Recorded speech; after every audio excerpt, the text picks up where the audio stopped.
Numéro 17, histoire de la photo, on s'arrête à 20. Qu'est-ce qui se passe aujourd'hui de particulier? Je fais souvent des voyages et des propositions d'aller-retour. Nous allons découvrir le fait que la nouvelle vision ou nouvelle objectivité dans les années 20 en Allemagne, qui a 100 ans, résumé express, on va regarder de nouveaux objets, la fleur qui est dans mon dos et avec laquelle j'ai assorti ma chemise. En regardant de nouveaux objets, on va voir autrement. La conclusion sera que, en voyant de nouveaux objets, euh, la façon de regarder elle-même changera les nouveaux objets, aller-retour. Ce qui sera un peu plus complexe à part découvrir. Voici le petit menu Rangers Patch, Otto Humber, Max Burchardt. Je n'ai aucun accent allemand, je vais le dire à la française. Ruge, Feininger le fils et Maoli Nagy, un pur génie. Nous allons parler de quelque chose de plus complexe qui est le rapport du cinéma, Murnau au début et Pabst à la fin, avec la photo. C'est déjà pas mal pour un lundi. Et ça, depuis le 17e mois. Alors, vous pourrez retrouver, par exemple, des images de Rangers Patch sur la conférence sur les tout petits objets, le fait de développer la photographie à partir de quelque chose. Parce que si on se replace dans les 17 séances jusqu'à 20, c'est comment la photographie devient un art à part entière et comment elle va s'emparer de la modernité. On l'a vu depuis deux, trois fois, comment elle va utiliser le vocabulaire de l'abstraction, le vocabulaire de la recherche artistique par le collage avec les dadaïstes, pour fabriquer son propre vocabulaire à elle et donc devenir complètement autonome. On l'a déjà vu la dernière fois avec les Russes. Voici l'épisode avec les Allemands. Nous verrons les Français et les Mexicains surtout bientôt. Qu'est-ce qui s'est passé de particulier que je peux vous résumer là? Juste avant ce mouvement de nouvelle objectivité dont on va parler aujourd'hui, qui correspond à la République de Weimar, alors c'est 1919-1933, arrivé au pouvoir de Hitler, dans lequel vous entendrez parler de noms un peu plus connus. Kandinsky, qui deviendra professeur au Bauhaus, qui se crée en 19 et qui finira en 33 lui aussi.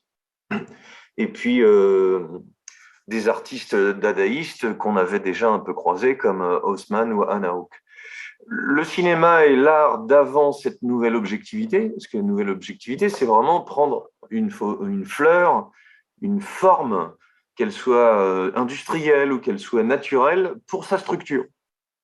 Amener la photographie vers un vocabulaire authentiquement le sien, alors on dirait pur, en simplifiant, en éliminant le plus possible des référents à autre chose. On a laissé partir la référence à la peinture et au flou, au pictorialisme en tout cas. On va s'intéresser à des nouvelles façons de vivre de cette société moderne.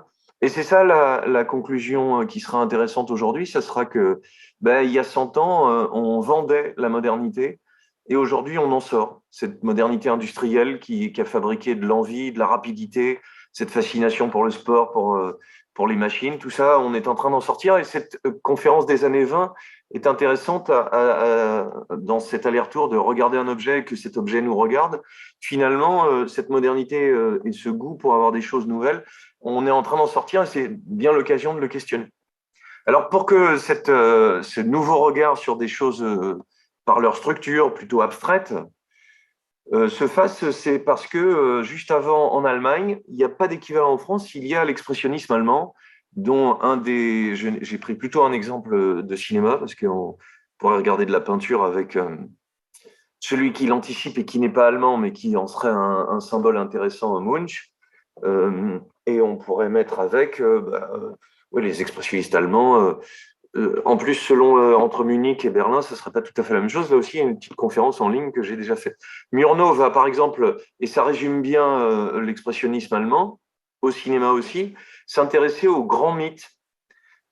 Un film tabou sur le lointain, sur l'ailleurs, ce qu'avait déjà cherché Gauguin, un grand mythe comme celui de Dracula, et quand on voit cette tête invraisemblable et inoubliable, on se rend compte que Dracula a été complètement revisité, hein, c'est pas le Christopher Lee qui succédera après.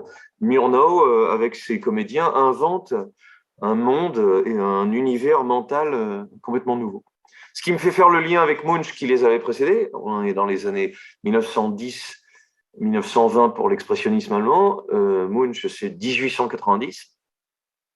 C'est que Munch aussi, dans sa façon de peindre des paysages, dans sa façon de faire des vues urbaines, sa façon de faire des portraits, des nus, instillait quelque chose d'un peu mystérieux, un peu trouble, un peu, voilà, des lignes courbes. Le cri, c'est la montagne qui crie, en fait. Instillait quelque chose de doute dans la façon de percevoir les choses. Et vous allez commencer à percevoir que, bah, après avoir transformé cette façon de regarder le monde, euh, qui était à la mode dans ces années 10-20, la nouvelle objectivité allemande ou la nouvelle vision, euh, Neu optique et nouvelle objectivité, je ne pourrais pas le faire. Neu Sachlichkeit, je prends tous les commentaires ricanants sur mon accent monstrueux. Voilà, le fait de regarder avec précision va s'opposer à ce qu'on a sous les yeux là. C'est-à-dire revisiter des mythes, pas forcément des choses nouvelles, modernes, au contraire des choses plutôt anciennes. Si je trouvais un équivalent inattendu, le Pierrot lunaire de Schoenberg est une façon de revisiter. Pierrot, c'est quand même la figure absolument presque cliché. Voilà, les expressionnistes allemands vont chercher du cliché, vont prendre le vampire, la femme fatale, le meurtrier, le traître. Tous les clichés vont être pris, mais exagérés, poussés à leur limite. C'est ce qui est intéressant. On pourrait mettre Fritz Lang avec son Docteur Mabuse, qui est un grand succès dans ces années-là. On est en 1922 sur le joueur Docteur Mabuse. On le montre souvent comme l'ambiance d'après-guerre, d'après la Première Guerre mondiale, montrée par Fritz Lang, mais c'est aussi, il me semble, une façon de revisiter le traître, le héros, le système des feuilletons. Voilà, tous les clichés sont revisités avec quelque chose. Et le chef-d'œuvre, il en a fait plusieurs, hein, Murnau, mais l'aurore, c'est-à-dire le couple, un monsieur, une femme qui s'aiment, la grande ville, voilà, aller à la ville et puis découvrir le vice. Il y a quelque chose qui va vriller et qui va partir vers autre chose. Et j'en profite, toujours le merveilleux Blow Up, l'émission sur Arte qui revisite des extraits de films ou qui les commente autrement. Les petites émissions là, je montrerai que le début s'appelle Et si on revoyait l'aurore de Murnau. C'est un chef-d'œuvre. Hein. On n'a pas envie que ça se passe mal, et puis on voit bien que c'est inéluctable, que le cliché de la femme fatale qui va enlever le mari à la fidélité et à leur bébé parce qu'elle est trop belle et que sa femme n'est pas aussi bien. Tout ça va être revisité par Blow Up. C'est pour ça que j'ai choisi cet extrait comme quelque chose, comme la métaphore de revoir ce film qui a quand même 100 ans, et en même temps faire l'expérience d'être spectateur fasciné de quelque chose de fascinant, justement. Et donc, questionner mon sujet du jour, qu'est-ce que c'est que regarder et qu'est-ce que c'est que, c'est une astuce qu'on reverra ensuite, qu'est-ce que c'est que regarder, mais aussi qu'est-ce que c'est que les objets que l'on regarde changent à notre regard. On peut le dire d'une façon amusante, c'est les objets eux-mêmes nous regardent. Alors, le montage, je me tais, que fait Blue Up pour cette petite émission de remontage d'extraits, c'est de prendre le début de L'aurore de Murnau et de montrer dans beaucoup de films de cinéma des comédiens au cinéma eux-mêmes. Et c'est un petit régal de penser que le cinéma, dès ses débuts, s'amuse avec sa propre histoire.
regarder des gens qui regardent en train de regarder, c'est super méta, on ne peut pas faire mieux.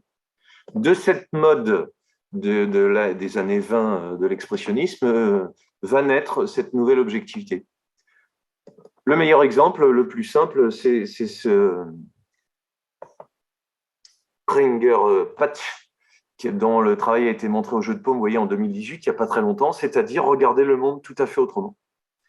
À la fois, on parle de défamiliariser le regard, c'est-à-dire de voir autrement quelque chose qui est autour de nous. Alors, c'est un enjeu de chaque mouvement artistique, finalement, de croiser ce qui était avant. On a dit cliché, transformation du cliché par des subtilités. Voilà, le vampire n'est plus tout à fait le vampire qu'on croyait. Et puis, ce à quoi le spectateur s'attend ne va pas être exactement ça. Là, c'est table rase de tout ça.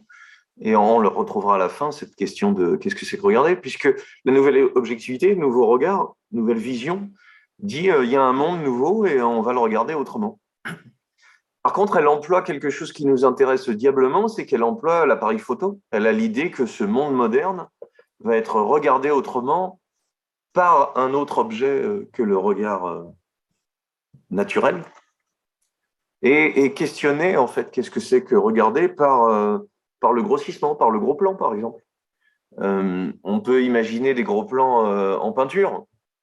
Alors c'est drôle parce est-ce qu'il y a des gros plans en littérature? Est-ce qu'il y a des gros plans en architecture? C'est toujours, dès qu'on déplace une notion, ça devient tout à fait fructueux pour l'esprit.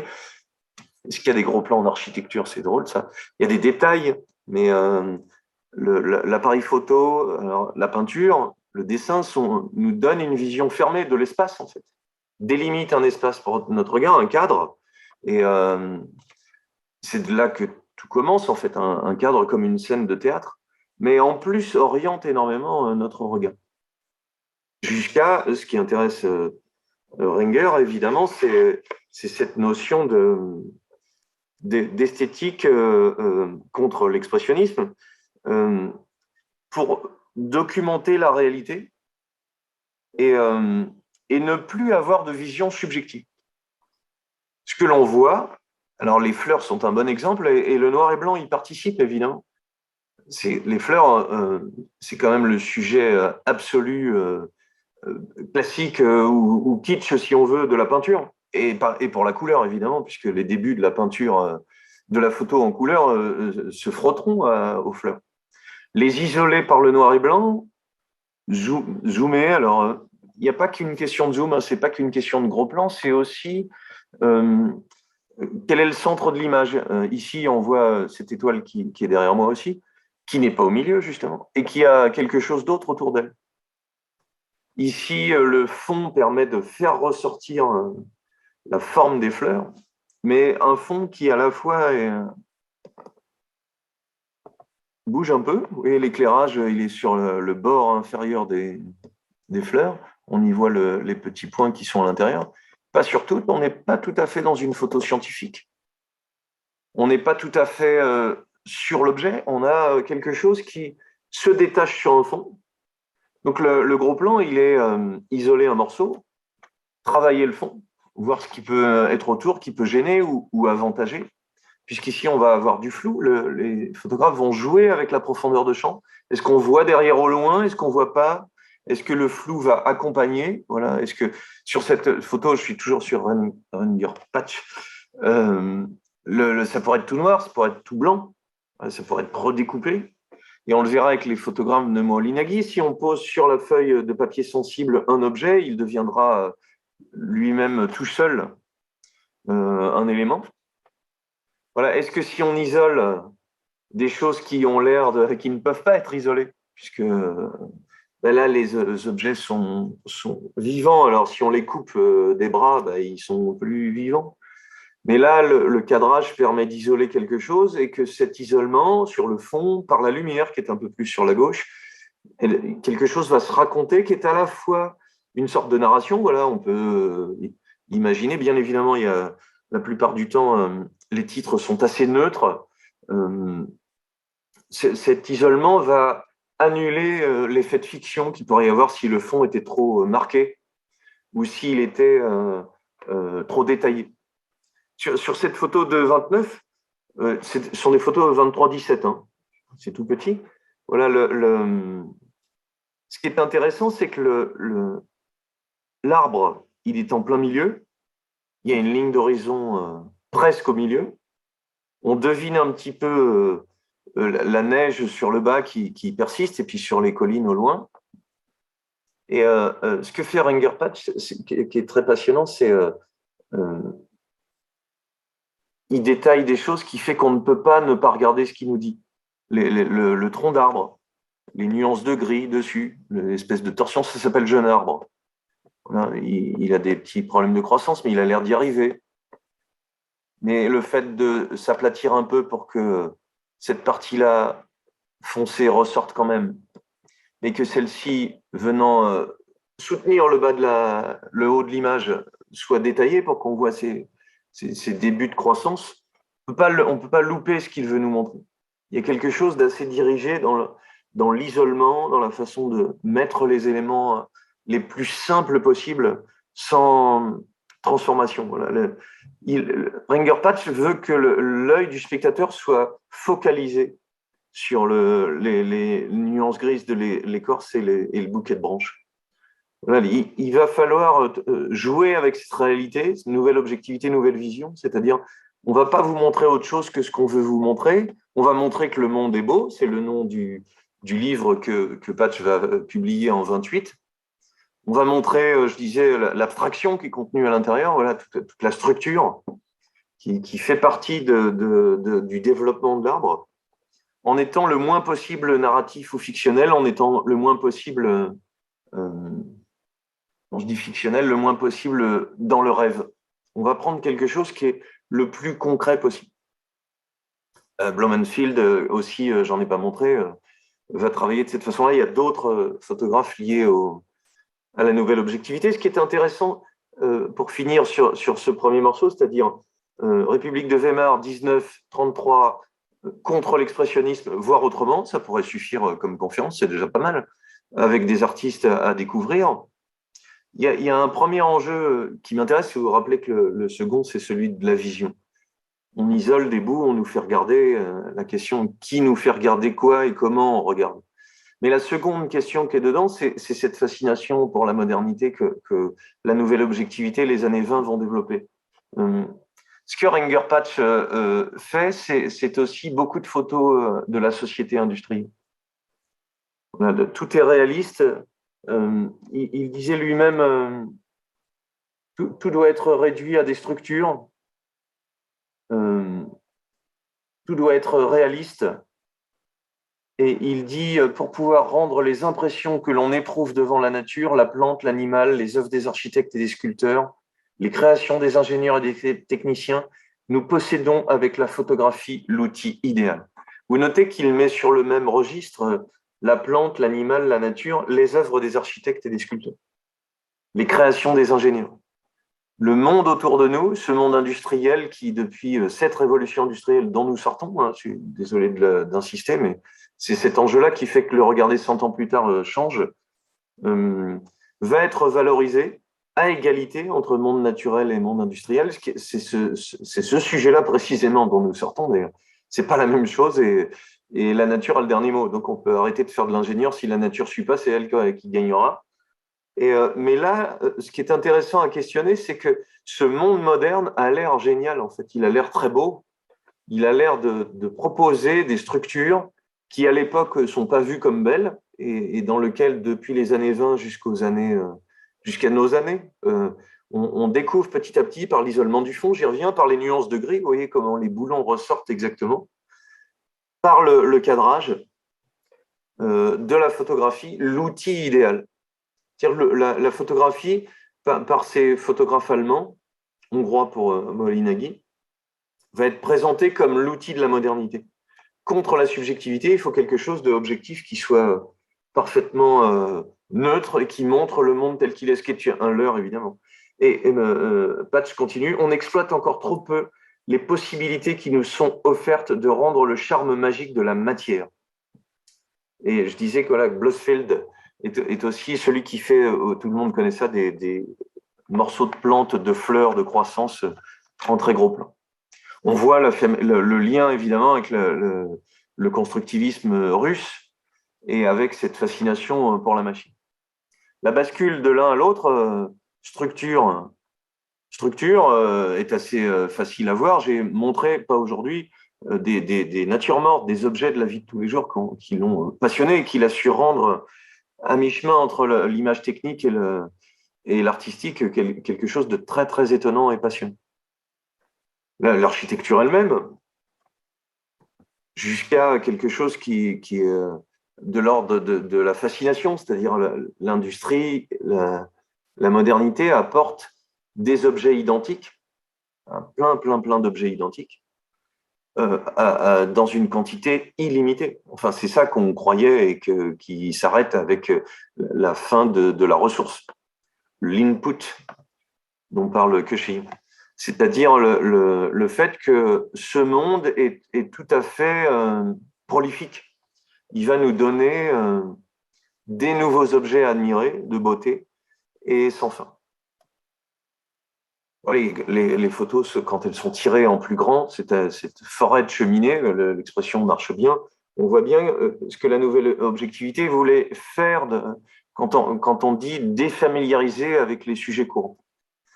Et c'est ce que je trouve intéressant de questionner avec notre époque, c'est qu'effectivement, ces objets qui n'ont pas été beaux, puis qui sont parce qu'ils étaient des objets du travail. Alors, ils ont été beaux parce qu'ils vendaient de la nouveauté, et puis la croissance industrielle.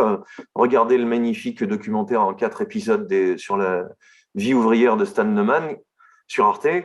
Ils ont fini par le devenir pas beau parce que toute la misère sociale et esthétique qui allait avec avait bien besoin d'artistes pour le valoriser. Et puis, ils le redeviennent avec notre goût des ruines, qui est un goût de la modernité, hein, ça date du XVIIIe siècle, c'est pas très vieux. Et puis cette image d'une maison plus traditionnelle avec ces objets plus contemporains derrière, questionne notre époque, c'est-à-dire l'appareil photo, outil idéal, une vision objective d'un monde industriel qui se développe, c'est la question du jour. C'est ce qui fait que je ne suis pas en train de seulement présenter un autre photographe. On va voir Humbert. Alors, il va m'aider. Il a un surnom, c'est Humbo. Vous voyez, Otto Humbert. On le surnomme Humbo. Merci pour les germanistes qui m'écouteraient en pleurant. On va voir Max Burchardt avec une seule photo qui est un coup de génie, les Rugueux. Voilà, tous ces photographes de la nouvelle objectivité donc, sont sur ce programme qui pourrait suffire à faire notre plaisir de partager des images. Humbo toutes ces images sortent de la collection du MoMA Art de New York. On est en 1927. S'intéresser au portrait dans un vocabulaire complètement neuf. On n'est pas tout à fait dans le même vocabulaire visuel que celui très abstrait des Russes, mais un vocabulaire qui pourrait faire penser, c'est pas péjoratif, à un club photo aujourd'hui. Quand vous êtes étudiant et que vous commencez à prendre en photo des amis, des petites amies ou petits amis, et qui vous servent de modèle, vous essayez de travailler le regard, travailler le cadrage, pas un plein centre, arrière-plan, effet de lumière, avec cette face de guerrier, de maquillage transformé, effet de cassure, effet de brisure avec les bras qui ont l'air de venir ailleurs. Voilà. Toute une chose qui paraît presque naturelle et presque là aussi cliché, c'est le moment de jouer avec le mot, c'est-à-dire presque pour un photographe qui commence, le noir et blanc, le travail des obliques, le fait que rien ne soit centré, le fait que la lumière puisse être latérale, tout va permettre de jouer avec cet outil neuf d'appareil photo avec la fausseté de ce qu'on regarde, puisqu'il a l'air d'être dire la réalité telle qu'elle est, pas plus, pas moins, assez objectivement, et de créer une sorte d'ambiguïté qui, même quand un portrait de Margot Lyon, ici, de 1928, de Humbo aussi, donne l'impression que le personnage a l'air presque faux. Si vous avez un souvenir, je ne l'ai pas sorti là, de la femme Oleïka de Rodchenko, on est dans la même posture, on est à peu près dans le même cadrage vu du dessus, qui écrase un peu l'image et qui la rend abstraite. On est encore dans un intérieur plus traditionnel, alors que celui de Rodchenko est plus moderne, avec les projections de lumière dessus. Mais on a quelque chose de commun, de ramener le corps à quelques lignes essentielles et à un jeu avec celui qui vous regarde ou celui qui ne vous regarde pas. Il faut, même si la vidéo durera plus longtemps, aller voir l'exposition à Beaubourg sur les années 20 et cette nouvelle objectivité qui est traitée et dans laquelle on découvre, je ne le connaissais pas, par exemple, de la peinture de Hannah Hawk, la dadaïste fameuse dont nous avons parlé. Ce que Humboldt veut introduire, que Rodchenko, les Russes, avaient déjà introduit, c'est cette vision du dessus. Toutes les règles conventionnelles de la prise de vue sont défiées, en fait. Il s'agit avec des plongées, avec des contre-plongées. Alors, on est un peu du dessous. On va transformer la façon de regarder. On a dit défamiliariser le regard. On est en train de changer complètement ce qu'on croyait regarder correctement. Et à tel point que les personnages ont l'air d'être plus actifs en étant des ombres. Est-ce qu'on fait le portrait d'une ombre? Il y a un beau livre de Stoïchita qui s'appelle Histoire de l'ombre. On peut regarder, il parcourt toute l'histoire de la peinture jusqu'à justement cet expressionnisme au cinéma. Parce que l'histoire de l'ombre, c'est l'histoire de Platon et c'est l'histoire du cinéma réuni, c'est-à-dire mon ombre, c'est pas moi, mais enfin sans moi, elle n'est pas grand-chose. Voilà, l'ombre a l'air de parler plus que le personnage qui est devenu presque une ligne, à tel point que on dirait presque un couple qui s'embrasse alors que nous sommes face à des objets. Voilà, toute la fiction, toute la façon de transformer le monde par quelque chose qui, en français, c'est traduit par rue sinistre, mais c'est à la fois une fausse piste et le MoMA l'appelle Mystery of the Street. Une fausse piste, mais une façon de regarder le monde qui nous entoure tout autre. Par le cadrage, par l'isolement, par l'intérêt pour l'écriture dans l'image. Voilà. Et puis, enfin, et ce n'est pas des moindres, par l'instantanéité. C'est-à-dire, le Leica, appareil photo sorti dans les années 20, va nous permettre une spontanéité d'attraper quelque chose qui est en train d'avancer, là, qui est en train de bouger. Oui, à quel point, sur les dernières séances et aujourd'hui encore, la photographie est devenue un art à part entière, c'est-à-dire qu'il a son propre vocabulaire et qui joue déjà de sa propre histoire. Un petit chef-d'œuvre encore de Humboldt, à la plage, à la fois la vie commune, la vie de la jeunesse, et puis un jeu avec cette transformation, les ombres sur les objets, les ombres portées et ce qu'elles fabriquent d'autres narrations, et puis la lumière elle-même qui est en train de transformer un objet qui a l'air banal. Voilà, 6 heures sur la plage, toujours Humboldt, 1930, et puis ce merveilleux autoportrait à la plage aussi, qui, vous le voyez, joue du trucage. On voit la forme de l'appareil photo de Humboldt. Normalement, si je fais un petit selfie, je ne fais pas ça. Je ne surjoue pas le fait qu'on voit l'image. J'avais compris, la modernité, c'est aussi, et on est en plein dedans, c'est de rendre complice le spectateur du fait qu'une image est en train de se produire. On n'a plus une image qui est à regarder et à comprendre, on est à la fois ça, mais la modernité a ajouté l'idée de presque comprendre comment elle a été faite, si je peux essayer de résumer ça. C'est un sujet sur lequel je travaille depuis des années, qui n'est pas si simple. Donc là, on voit les bras, l'appareil photo, le visage qui se concentre, la poitrine du personnage, les tissus. Voilà. Un autre regard, d'autres angles, d'autres jeux avec la lumière. Voilà la nouvelle objectivité. Et puis, un régal, mais j'en parle tellement souvent que là, je fais exprès de ne pas en parler, la typo, c'est-à-dire l'écriture, la publicité, les vitrines, l'invention de la modernité, depuis Edgar Poe, Baudelaire, Benjamin, on en parlait, c'est-à-dire les effets de reflets, et en même temps les effets de transparence que fabriquent les vitrines, que la publicité va utiliser. Et si je fais du mauvais Walter Benjamin, mais ça va bien avec mon sujet, les écrans. C'est-à-dire, une vitre, c'est un écran qui m'empêche d'entendre ce qui est dehors, mais c'est un écran qui me montre ce qui est dehors en même temps. Vous comprenez que sur les écrans, on est en plein 21e siècle aussi. Ça a beau avoir 100 ans, cette histoire de 1929. Ça fait déjà 100 ans qu'on est sorti de 1929. La question de l'image qui passe par un écran ou qui est traversée par elle va se poser. Résumé à mi-parcours, laissant l'expressionnisme, Ranger Patch, Humboldt, Max Burchardt, dont voici un autoportrait. il va pas mal prendre en photo, j'ai choisi une image, il va pas mal prendre en photo sa petite fille. Il va faire quelque chose qui est tout à fait passionnant à partir de cette photo. Voilà Lot, sa petite fille. Un sujet assez banal finalement, sauf à dire ce qui est vrai. Le fond, le cadrage assez proche. On est loin on n'est pas loin de l'état d'esprit de Nadar, mais on s'est rapproché. La lumière, la possibilité de jouer avec le décadrage est devenue tout autre. Mais ce que Max Burchardt va faire, puisque Lot, c'est l'œil, c'est isoler un morceau de l'image. Isoler un morceau de l'image de telle façon que on n'est plus en train de regarder tout à fait la même chose. Parce que l'image est plus grande que nature. C'est-à-dire que l'image imprimée, montrée, est plus grande qu'un vrai œil. Donc l'effet de changement, on a dit procédé photographique, sujet nouveau, instantanéité, mais l'objet lui-même exposé va changer de façon d'être présenté.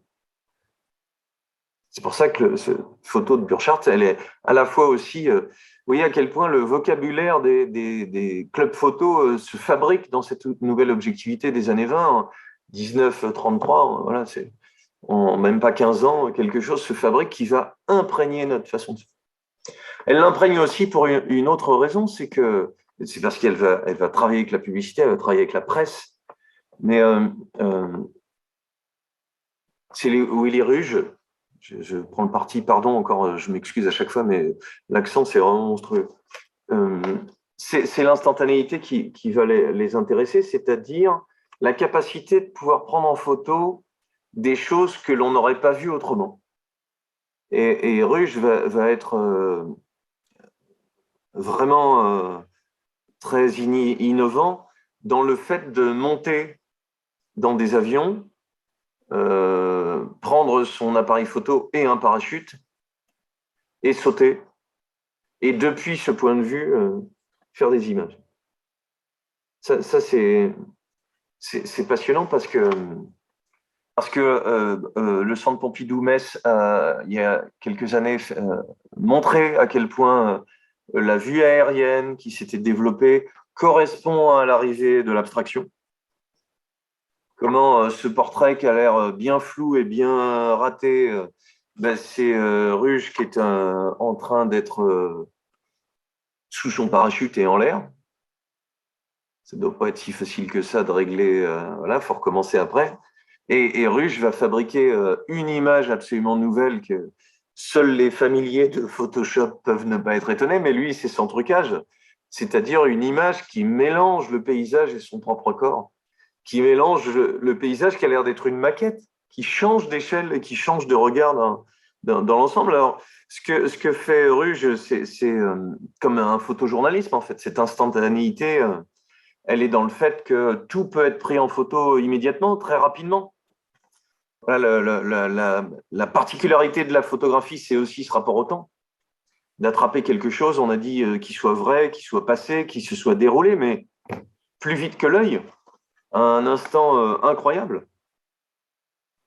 Et cette transmission de ces images et de cette façon nouvelle de voir, elle se retrouve ici. Le personnage est presque anonyme, hein, on voit à peine ses yeux, parce que l'ensemble est assez détouré. Et puis, son ami qui est photographe, qui s'appelle Arnaud Botcher, qui est ami de Willy Ruge, voilà, le cliché date de 27, ils ont fait beaucoup, beaucoup de travaux ensemble. Eh bien, on voit à quel point c'est l'appareil photo qui domine, la tête a presque plus d'importance.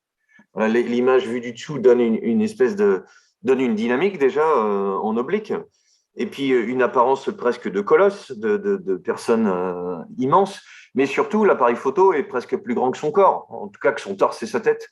Et donc le visage, les lunettes permettent encore d'avoir un petit rapport, mais on est dans un portrait type et en même temps dans quelque chose qui dit quelque chose de cette modernité.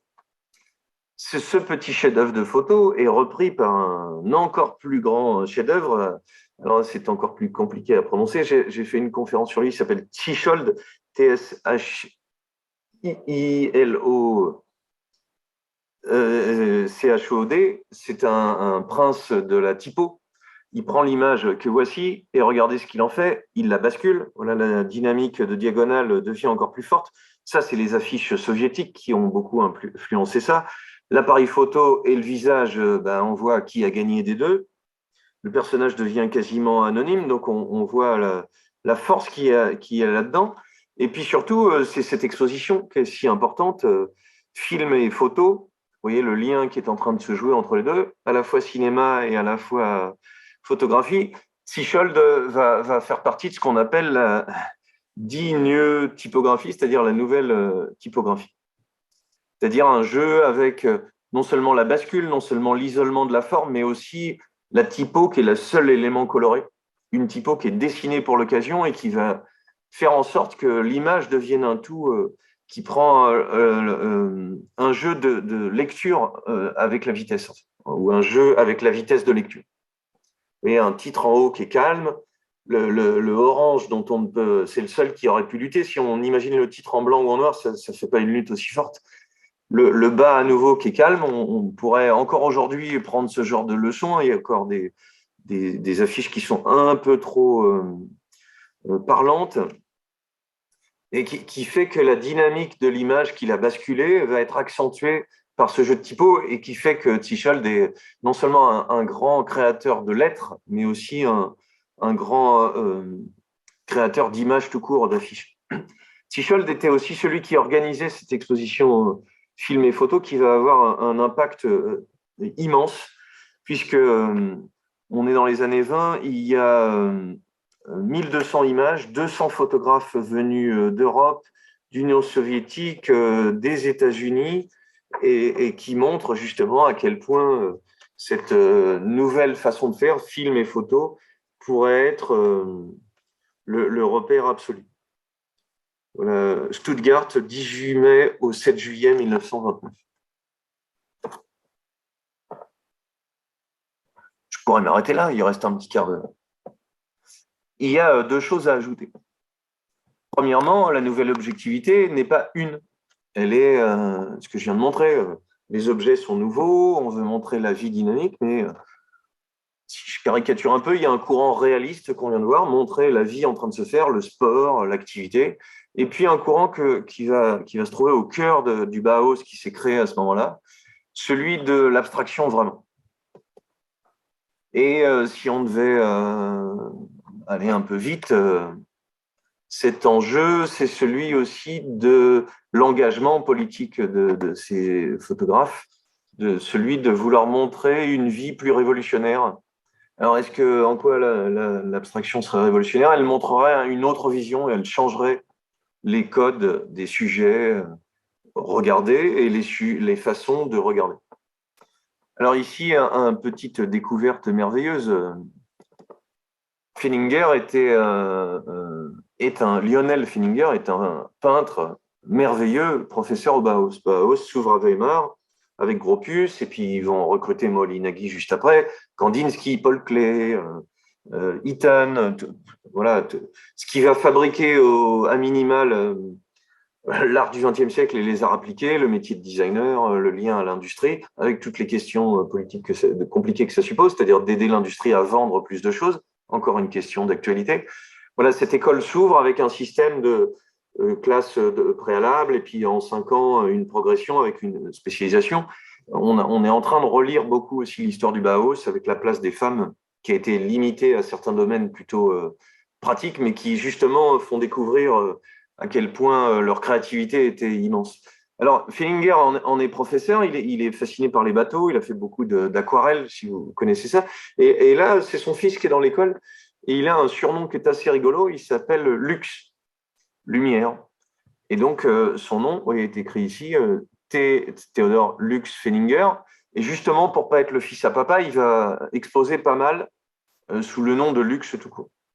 Le voici en train de documenter, là aussi on dirait des photos quand on entre en école d'art, les gamins du Bauhaus, voilà, l'école, l'architecture du lieu. L'architecture du lieu fait que on voit là aussi du dessus et que les ombres deviennent un jeu.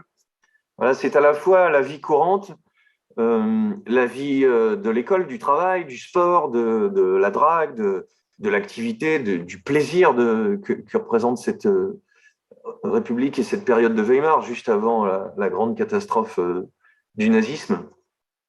C'est à la fois cette instantanéité-là que cherche à montrer Lux.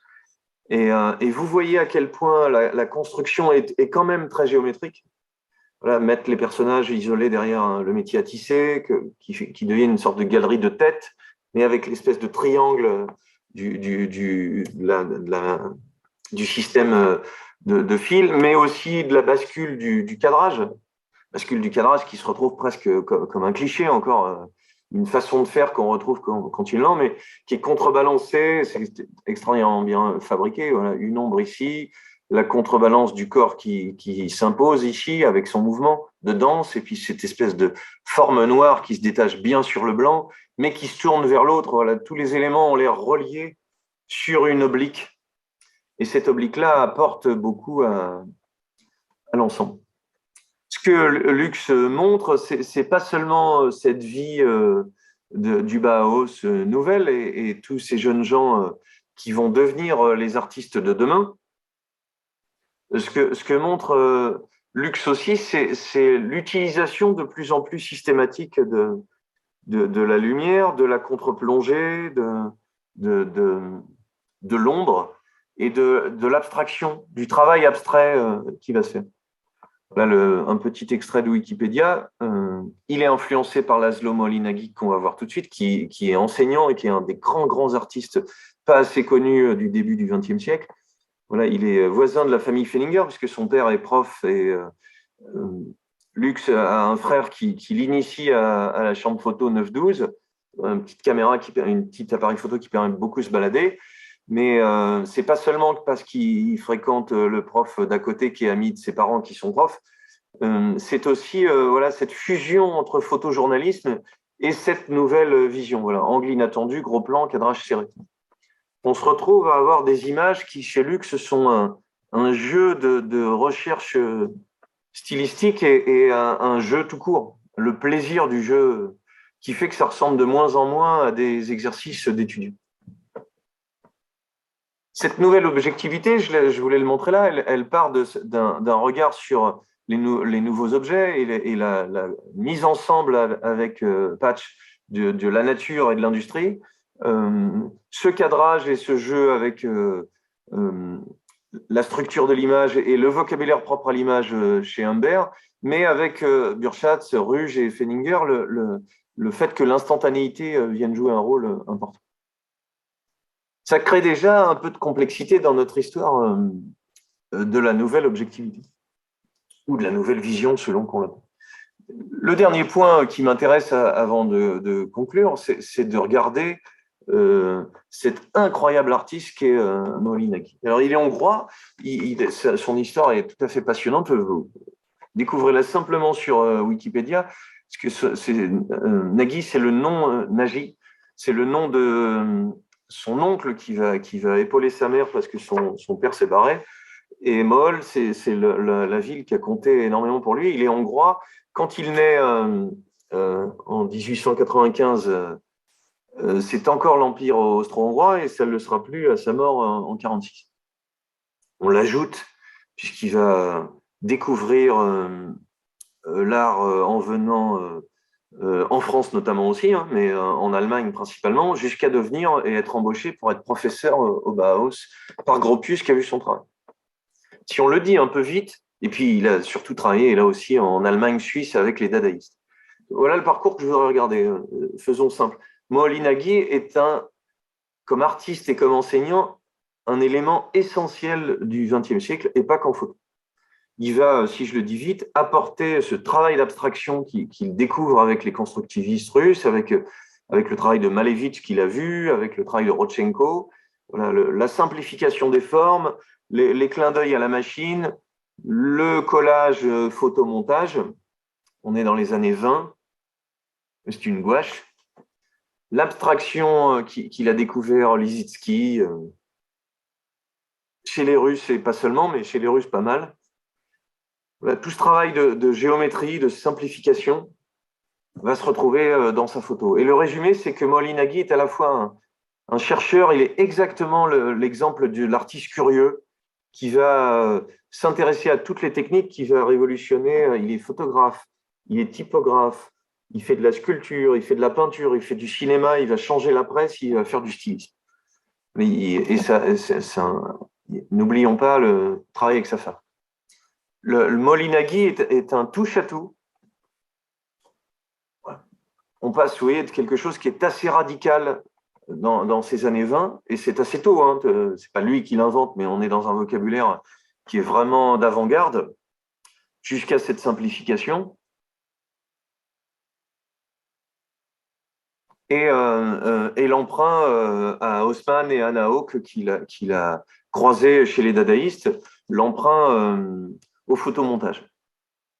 Un peu de typo et beaucoup de photomontage. Puisque depuis 22, en plus d'avoir pioché toutes ces choses-là, il devient enseignant au Bauhaus. Et il va notamment, c'est le départ de Paul Klee et de Eaton, c'est-à-dire Eaton était plutôt du côté de l'artisanat, du fer à la main. Et Molinagui correspond vraiment à la transformation du Bauhaus vers l'industrie, vers le jeu industriel, que représenterait un peu Mies van der Rohe. Si vous savez, sans doute, il y a eu 3 directeurs, mais enfin les 2 plus connus, Gropius, Mies van der Rohe, c'est vraiment l'artisanat et la bascule vers l'industrie. Ce qui est un jeu de recherche devient un prétexte d'enseignement. Ce qui est un jeu de construction de l'image, on dirait de très beaux Kupka ou de très beaux tableaux de Rodchenko. Vous voyez, le cercle, l'oblique, se retrouve dans des jeux de photomontage et vous le devinez, va se retrouver dans la photo elle-même. Donc on est face à un artiste majeur par sa capacité de curiosité, de la remise en cause continuelle de son travail. Il sera d'ailleurs plus tard, il va fuir vers les États-Unis, il va fuir l'Allemagne. Sa mère, si je ne m'abuse, d'origine juive, risquerait d'être inquiétée, et puis il fuira avec pas d'ambiguïté sur fuir, bien sûr, aux États-Unis où il va monter un nouveau Bauhaus. Je me disais d'ailleurs que des communicants fabriqueraient 100 ans plus tard aujourd'hui un nouveau Bauhaus en faisant venir des artistes très connus. Il fera un carton avec des inscriptions à 15 000 € l'année. Cet art de transmission, qui donne ce rôle si important à Molinagui, n'est pas, ce serait déjà suffisant pour en faire quelqu'un d'important. Valorisation du professorat, c'est pas que de créer, c'est pas que d'être capable de se remettre en cause continuellement, d'orienter la vie de l'école et la façon de travailler, hein, et l'orientation de l'apprentissage. Et c'est une transmission qui est redoutablement importante. Hein. C'est aussi que Molinagui va continuellement toucher à d'autres domaines. Le voilà en couverture, vous voyez, Molinagui, c'est un lino, c'est une gravure qui sert d'illustration à un autre courant artistique dont je n'ai pas parlé depuis le début. La photo a l'air d'être moins liée, mais c'est celui hollandais qui verra le travail de Theo van Desburg et Mondrian. Un travail aussi sur l'abstraction. On pourrait faire une conférence que sur la photo et l'abstraction, mais c'est ce qu'on fait par petits rebonds. Et vous voyez que cette nouvelle objectivité, Ranger Patch a été proche. Voilà, les petites pelles, les truelles, les arbres sont proches de cette structure, mais Molinagui va totalement dans ce parti pris d'abstraction. Et de ce point de vue-là, ils seront tout à fait opposés l'un à l'autre. Hein. Leur confrontation dans la revue Das Deutsche Lichtbild en 27, Molinagui, Ranger Patch opposent leurs théories, mais ils croient fermement que la photographie est un art indépendant et revendique hautement la franchise dans l'esthétique photographique, c'est-à-dire le refus catégorique de toute manipulation. Ces positions sont appelées à exercer une grande influence sur les photographes de leur temps et des temps à venir. Voilà, le couple Becher qui fera des photos dans l'école allemande des années 80 de grands bâtiments industriels seront marqués par ça. Ce qui m'intéresse de montrer, c'est que ce Molinagui est comme vecteur de transmission, comme vecteur de questionnement sur l'image, montre qu'un artiste n'a plus de catégorie unique, il est plus sur une discipline.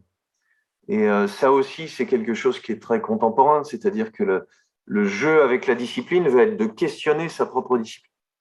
Des cahiers de recherche qu'on a retrouvés, qui sont assez nombreux, des recherches sur tous les sujets, vous voyez, comme le nu devient une espèce de motif d'abstraction par le jeu d'ombre projeté sur le corps, des jeux en rapport avec cette fascination pour le sport de ces années 20, et pour le corps féminin vu tout à fait autrement, des jeux avec des recherches en fait continuellement. Molly Nagy ne cesse de travailler ses cadrages et ses décadrages. Oui, toutes les planches sont intéressantes.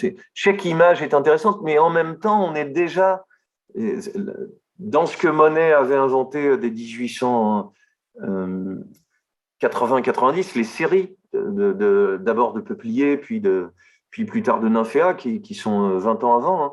C'est-à-dire que l'œuvre ne vaut pas par elle-même, elle va aussi valoir pour le fait que les miettes ici passent dans cette page-là et que cette oblique ici a l'air de répondre à celle-ci. Et que la même image, séparée par une autre, prend une toute autre forme. Voilà, le carnet de recherche, le carnet d'études, vous voyez la façon de le ranger, le fait que ce soit serré, on pourrait dire l'espace entre l'ensemble soit presque comme une structure de gratte-ciel, toutes les lignes qui structurent l'ensemble, montrent que chaque image vient dans une pièce de puzzle avec le reste. Voilà, Molly Nagy rencontre une Allemande qui est Lucia, avec laquelle il va fabriquer, il n'est pas qu'un grand abstrait, il est aussi un créateur d'images dans tous les sujets. Encore Lucia, encore ce jeu de flou, de netteté, qui sont d'une grande audace et qui parlent encore, vous voyez, la ligne oblique se retrouve dans celle-ci, et la ligne oblique se retrouve parallèle à celle-ci, à tel point qu'on voit que le corps humain, alors c'est entre guillemets ce qu'on pourrait mettre comme distance, c'est que le corps humain n'est plus qu'un prétexte. L'abstraction est majeure. Il va travailler pour le Bauhaus, il va travailler pour la publicité, le travail d'esquisse, le travail de réalisation. Les premiers photogrammes, c'est-à-dire le fait de poser directement une photo sans appareil photo, sur le papier photosensible, mettre des objets. Pourquoi est-ce que ça arrive? Il est influencé par des cinéastes. Voilà, le film ou une photo. Comment le cinéaste va se retrouver là-dedans? Qu'est-ce qui fait que Molly Nagy ne s'entend pas avec Patch? Ce qui l'intéresse, c'est la citation sur Wikipédia qui me permet de le pointer.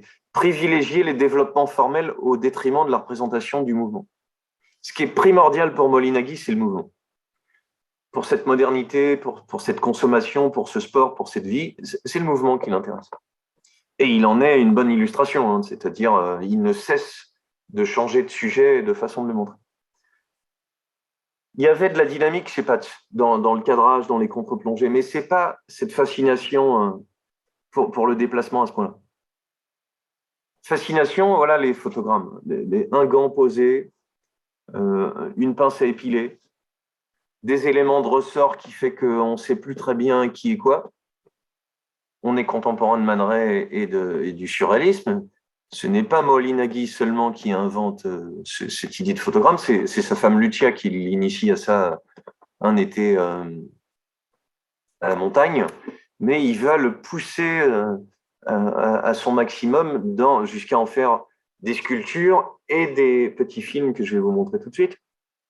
Ce jeu de vocabulaire abstrait, même si la main revient de temps en temps, est une façon de fabriquer des images nouvelles visions, nouvelle objectivité, mais qui sont moins une techno-fascination, si je prends un mot d'aujourd'hui, comme Patch le fait, c'est-à-dire c'est pas la société industrielle et sa construction, comme on le voyait chez les constructivistes russes, qui est au cœur du travail de Molly Nagy, c'est vraiment une façon de se détacher vers l'abstrait de ce qui est devant nous.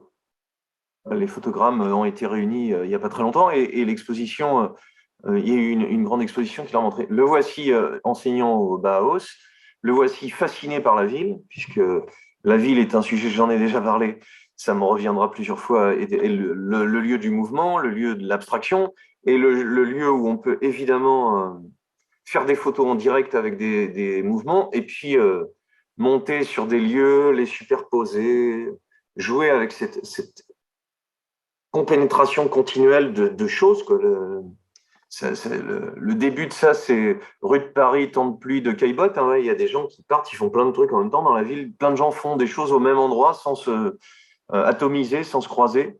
Là, il y a moyen de prendre cette matière pour jouer avec, jusqu'à profiter évidemment des points hauts élevés. La tour de Berlin, qui va être construite en 24-26, va lui permettre de monter et de faire les images les plus, de montrer à la fois l'industrialisation, l'acier, le travail qui est autour en Allemagne et qui valorise cette modernité, mais aussi d'aller au maximum vers l'abstraction. Ce qui rejoint bien cette idée de nouvelle vision. De ce point de vue-là, Ranger Patch, Molinagui sont opposés, je dirais, sur la façon de montrer le réel et sur le sens qu'il peut avoir, ou cette fascination de la machine, ce rapport à la politique et à ce que ça peut apporter, sur ce rapport de la transmission. Mais ils ont ce point commun de se servir de ce qui est autour d'eux pour avancer. Ce petit chef-d'œuvre, il n'est pas spectaculaire tout de suite, c'est vu de Berlin depuis la tour de radio 1928. Ce qui est assez génial, c'est facile à dire en 2 mots, des lignes droites, des lignes courbes qui jouent les unes avec les autres. On met un peu de temps à comprendre que depuis cette tour, tout a été enneigé et qu'on a déneigé qu'un petit morceau. On mettra autant de temps qu'on veut tant qu'on ne lira pas le titre à savoir qu'on est à Berlin. Voilà, tout a disparu. La vue plongeante permet d'écraser l'ensemble jusqu'à créer un effet de cible. En fait, on a presque quelque chose entre ces courbes et ces droites, pas centré, jouant avec des nuances de gris. Il y a des ombres, très peu, mais des nuances de gris qui entre la neige opaque et moins opaque, quelque chose qui joue avec cette forme qui est devenue une forme en soi. Là, on a tout ce système de réseau qu'est la ville, en fait, de croisement de lignes, de croisement d'éléments les uns par rapport aux autres. Alors, ça, c'est une photo que j'avais montrée, elle date de 1909 d'Alvin Coburn, qui est un photographe américain. Il s'était déjà mis en haut d'une tour. Lui, il appelait la pieuvre, cette cible qui est autour de nous. Mais ce que fait Molinagui, c'est un peu autre chose. C'est une façon, vous voyez, on est encore un peu narratif, c'est une façon de transformer le regard, en fait. On ne voit plus du tout les choses comme avant, on n'a plus d'éléments d'identification, on est dans l'image, on est dans l'abstrait, qui s'est aplati grâce à cette vision du dessus, et qui est devenu un motif, un jeu graphique. Le voici fasciné, en train de créer les premiers films. Le cinéma s'est inventé en 1895, les premiers films forts des années 10-20. Et voici, on a dit que Ruttmann, avant lui, sur la ville, les précisionnistes américains. Mais ici, on est à Marseille. Et ce qui est un peu amusant, c'est de voir, regardez, un trucage simple qui montre que il faut entrer dans la ville et que la ville peut entrer devant nous, qu'elle peut devenir un élément abstrait, des formes géométriques, et le plan permet ça avant même qu'il y ait des vues d'avion, mais que dans cette structure géométrique, le réel arrive. Voilà, on a quelque chose qui montre bien à quel point la vie peut être changée en fonction de la façon de la regarder.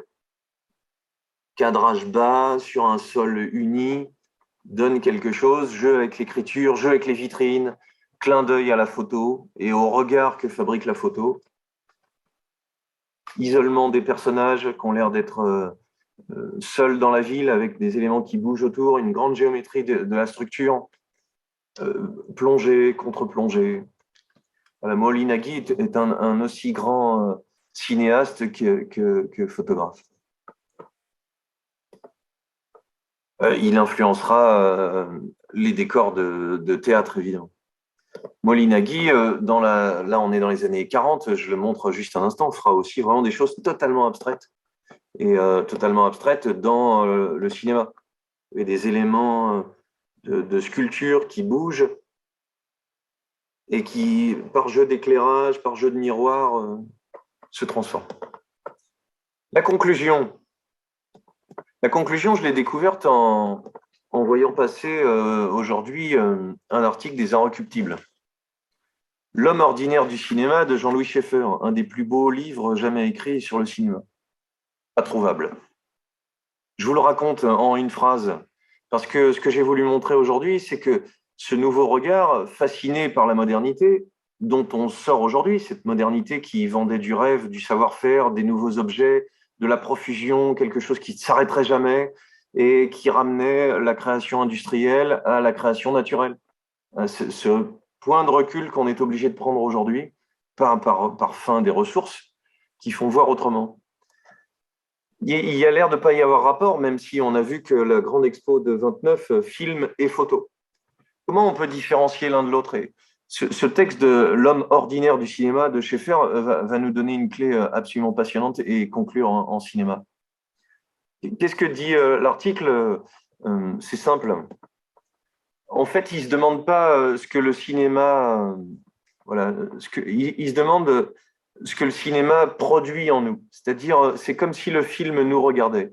Le journaliste dit à l'intérieur de ce sujet, le spectateur, ou la spectatrice, qu'est-ce qu'il a dedans? C'est la terreur, en fait. La terreur qui est pas seulement parce que les films d'horreur, les films muets, mais la terreur vient d'un élément simple qui fait que Schaeffer va s'intéresser à tous ces monstres qui se sont fabriqués à ce moment-là. C'est ça le grand renversement schaefferien, c'est que les émotions qu'on voit en étant devant un film, l'aurore, la tension qui se crée à partir de tout ça, elle vient de l'échelle en fait qui est changée. Quand je suis dans une salle obscure, et le livre est tout à fait passionnant parce que Schaeffer va, pour les cahiers du cinéma, c'est un spécialiste de peinture. Il va piocher dans énormément de photos de films, quelquefois qu'il n'a pas lus, pour en faire une espèce d'inventaire dans la deuxième partie du livre visuel. Le gros plan change. Quand je vois, et on se rappelle Burchat, quand je vois un œil d'enfant 6 mètres sur 2, quelque chose de terrifiant est devant moi, que j'ai assimilé, qui ne me fait pas peur, mais qui, dit Schaeffer, me transforme à jamais. C'est-à-dire que c'est là où je veux conclure. Si on regarde des petits objets, si l'appareil photo nous permet d'isoler, de basculer la perspective, de changer le regard, la projection du film va fabriquer quelque chose de tout aussi grand. Voilà. Le cinéma art idiot grotesque fait habiter en nous des monstres auxquels nous voudrions ressembler. Voilà, les stars. Cette théorie a l'air fantasque, dit le journaliste, mais elle ne l'est pas. Elle prend le cinéma comme machine. Qui est cet homme ou cette femme qui va au cinéma, dit-il. Et la formule qui est très belle, c'est le cinéma crée un changement de dimension en nous. Et c'est là où je fais le lien avec ce qu'on vient de voir. La première partie parle de sidération. Qu'est-ce qui est vu, qu'est-ce qui est défiguré, qu'est-ce qui est des corps géants découpés en morceaux que vous appelez les stars et qui n'ont plus rien d'humain. Et la formule est belle, elle est restée, hein, les étudiants au cinéma connaissent bien ce livre.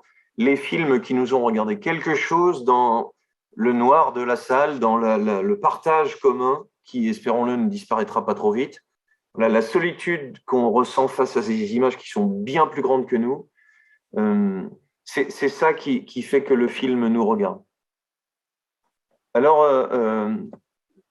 voilà la première édition, L'homme ordinaire du cinéma. Ce que la nouvelle objectivité a fabriqué et qui m'intéressait de regarder, qui fait le grand écart entre Murnau, qui était expressionniste, et Pabst, qui fait ce pur chef-d'œuvre, objectivement, le loulou de Brooks, qui révélera quand même aussi Garbeau, hein, c'est pas rien. On le voit dans le film lui-même. Louise Brooks, le titre initial, c'est La boîte de Pandore. La fille est trop belle, elle va créer la perturbation, elle va séduire tout le monde. Vous voyez, le visage est poudré parce qu'elle a tout décidé. Elle est une femme extraordinairement synégétique. Elle attire tout le monde, elle attire les jalousies, mais elle fait ce qu'elle veut. Et nous voici dans la première scène lesbienne de toute l'histoire du cinéma, puisque Une femme l'a fait danser. Voilà, une scène qui ne s'est pas vue toujours comme ça et qui aujourd'hui est regardée comme ça. Voilà, qu'est-ce que c'est que regarder? Change en fonction de celui qui regarde. Comment le film nous regarde? Euh, voilà la scène de la séduction et du meurtre. Un gros plan de dos. La photo a apporté ça, le cinéma l'exploite.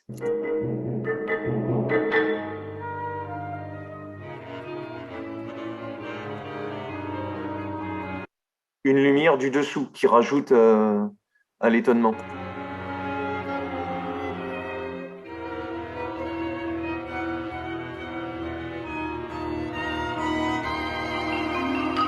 Le jeu du reflet, évidemment.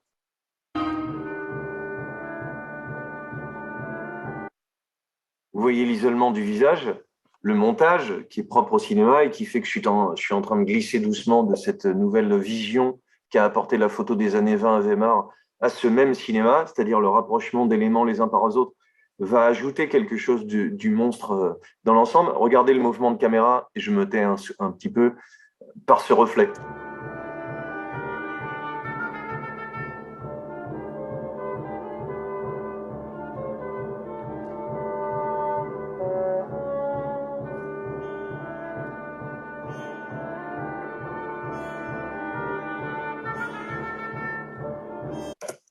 Quelle merveille. Si on regarde Loulou ainsi, on voit que c'est un jeu d'isolement, la fascination pour Louise Brooks, mais aussi un jeu sur un cadre qui montre des éléments plus forts les uns que les autres, un jeu avec l'ombre qui fait que Loulou est déjà perdante, déjà morte, et à force d'être trop désirée, écrasée par l'once. Revoyez l'Aurore, puis Loulou. Merci à vous.